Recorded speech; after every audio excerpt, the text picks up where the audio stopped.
Vincenzo's Go Crypto Investing, this quick April the 5th, 2025, early afternoon update. We'll do our normal nightly update later on, but this is just inside the mobile compound, just north of downtown Detroit, under a clearing but overcast, slightly windy day with a current official temperature of 46 degrees. Bell notification and comment down below. Subscribe to the channel. We have a couple new members of Jabroni Killers. We'll talk about them later and bring them up on the screen. But Coreum, real quick here, I just wanted to give you this update. We're trying to bounce off that critical 10-cent level, an area in green that we talked about. We had two ways we could move this, but both ways end out in the same fashion. Scenario one was we might pump up to 20 cents after a massive decline, coming to a major support level. And that's what we're attempting to do now. Or attempt two was only a slight bounce, as you can see in red. And then we end up down near our next underneath target, which is down there at, 0.0647.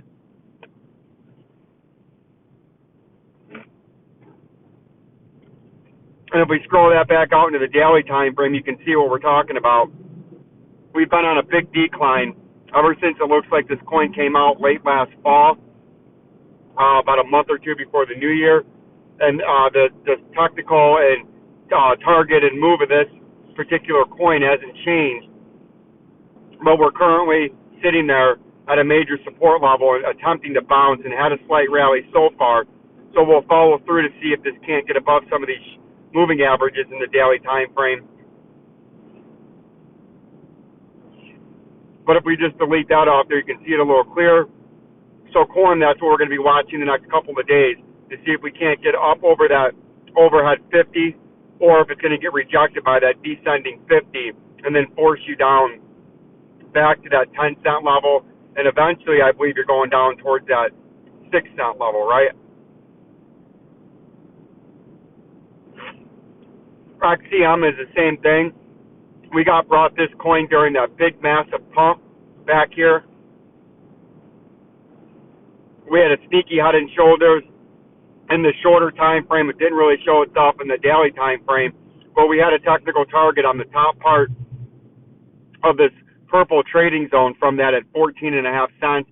We hit that, stayed along it in this orderly decline that we've been having, and then we put this underneath target too at the bottom part of this blue trading zone, and that's where we're going to come down to, as we were going to have a bearish cross, which you can see we're about to have a bearish cross here, where the overhead 50 is about a day, maybe day and a half away, probably tomorrow, from crossing and having a bearish cross. The 200-day moving average is starting to turn parallel, and we'll start to turn down in XCN, and that overhead pressure will continue, and that might be what forces a capitulation out of this. And by a capitulation, we mean a massive move that could bring you back all the way down into this red trading area down here, which is a full lateral move, bringing you almost down to right where the move started. And we've been talking about this in the first mover and the value, when you're asking yourself why become members of Jabroni Killers, when the hype train and the emotional roller coaster and the fear of missing out, the FOMO, was at its highest. We told you never to buy in on a massive pump. There would always be better buying opportunities. And you can see the price, just as we still don't want to buy you, the price did come down and the price collapsed. And now it's moments or days away. If it doesn't get some support on this 0.008 cents, it's going to have that golden bearish cross. And that's going to force it all the way down near that 0.002 cents. But that's for another day. In the immediate short term, we're trying to hold support on the bottom part of this blue trading zone.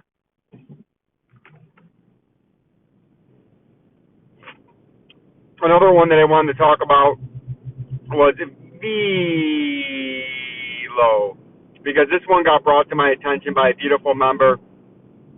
And again, like they were saying, I was the only one bearish on Velo at the time, but we identified a major rising wedge, which is a bearish reversal pattern, but a bullish continuation pattern. But they break down more often, 6.5 to 7 out of 10 times to the downside. We were up here trading just on top when this coin got brought to my attention in late December, early January, attempting a breakout. And we told you if you fail to hold this, you're going to trade back down to the uptrend support level. And then we did trade back down to there. We attempted a slight bounce, attempted to hold that uptrend, and now have broken down below it. And now it looks like we're attempting to confirm a breakdown, and your technical target out of this, an ELO, would be all the way down there at 0.002, which would be where the wedge started, and that's how you get technical targets out of a rising or falling wedge.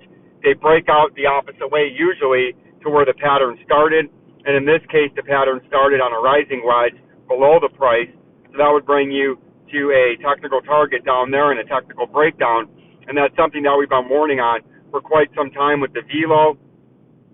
Very unpopular opinion at the time.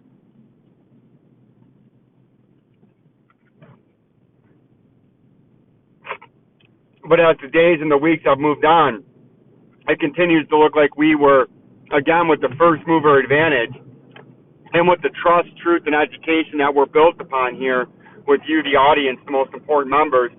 We gave you the most up-to-date information that you could ask for, and I believe we nailed that.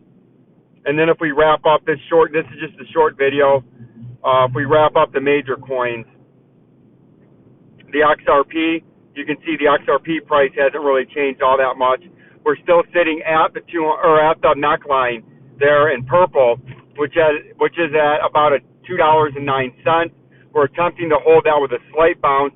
We're days away from having the bears cross, where the 50 is going to get underneath the 100-day moving average.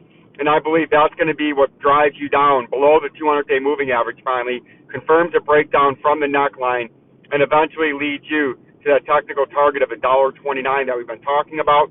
We gave you the first mover advantage. That's why the members of Jabroni Killers are lining up. They're helping support the channel to keep this trust, truth, and education that we're pushing to change the narrative and force a change with the crypto, social media insiders and influencers, and in the mainstream TV and media. We're out ahead of it. We give you the first mover advantage. And we've been talking about for 3-4 months now, 3 months, that this was eventually going to break the head and shoulders. Even before the pattern was drawn out, we identified it, and we haven't changed our stance. We're going to have that bearish cross. As you can see, we're at 238 on the 50, and we're at 228.5, 229 on the 100. But the 50 days moving much quicker to the downside. We're having a slight weekend bounce, a reactionary bounce again, where buyers are stacked but are getting thinner and thinner every time it hits this area. And eventually, as these overhead moving averages get closer, the buyers are going to be exhausted that have been stacked there, and the breakdown is going to confirm, and we're going to hit that technical target. And we've been on top of that for several months. The same thing with XLM. You're on a technical level again. You bounced off this 25.5 cents the first time. You're going to try to bounce off that again, but eventually we're going to have a technical breakdown. Just as we gave you the first mover advantage after this 63-cent grayscale filing 100% last day under the rally of the 8-9x move, that we were getting bearish and the price is going to come down, and as the price come down. And we still have these lower lows that we haven't hit yet at 18 cents and down there at 14 cents that we will hit. It's just a matter of time. Like, subscribe, and share. Peace and love. Direct Eyebrow, Jay.